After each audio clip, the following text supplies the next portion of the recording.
Welcome back. Bulletin का बाकायदा आगाज करेंगे। आगाज में आपको अहम खबर दें, आपको बताएं कि हसन नवाज और हुसैन नवाज के दायमी वारंट जारी कर दिए गए हैं, उनको इश्तिहारी करार दिया गया है।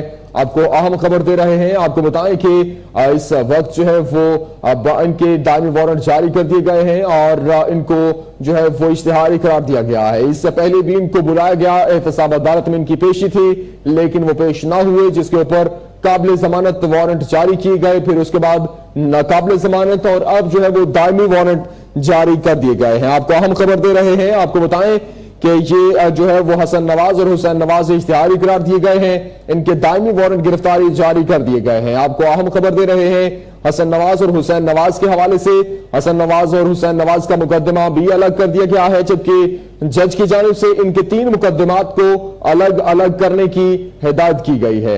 आपको अहम खबर दे रहे हैं, आपको अहम खबर बताएं कि नवाज शरीफ पर 13 अक्टूबर को फर्द जुर्म आयद की जाएगी और अदालत की 3 नैब रेफरेंसेस में हसन और हुसैन नवाज का मुकदमा अलग करने की हिदायत, और मरियम नवाज और अपने रिटायर्ड सफदर पर भी 13 अक्टूबर को फर्द जुर्म आयद की जाएगी।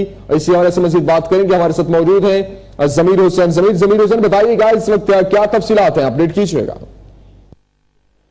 हाँ जी बिल्कुल, इस वक्त की जो तफसीलात हैं कि केस की कार्रवाई मुकम्मल हो चुकी है और तमाम लोग जो है वो यहाँ से जा चुके हैं, लेकिन यह कि उसकी समाअत जो हुई उसकी मैं थोड़ी तफसीलात आपको बता दूं कि जब सुबह जो मरियम नवाज यहाँ अदालत पहुंची थी और केस की समाअत शुरू कर दी गई और फिर 9:30 बजे समाअत में वक्फा कर दिया गया था और 10 बजे तक समाअत में वक्फा रहा और उस टाइम तक जो है वो कैप्टन रिटायर्ड सफदर अदालत पेश नहीं हुए थे, उनको नैब की तरफ से पेश नहीं किया गया था और नैब में तकरीबन 10 बजे कर कुछ मिनट पर जो है उनको पेश कर दिया। कार्रवाई जो दोबारा शुरू हुई और समाअत जारी रही और इस समाअत के दौरान साबिक वजीर आजम मियां मोहम्मद नवाज शरीफ के हवाले से जो इस्तिस्ना की दरख्वास्त दी गई थी और कहा गया था कि उनकी अहलिया बीमार हैं और वो लंदन में मुकीम है और उनके पास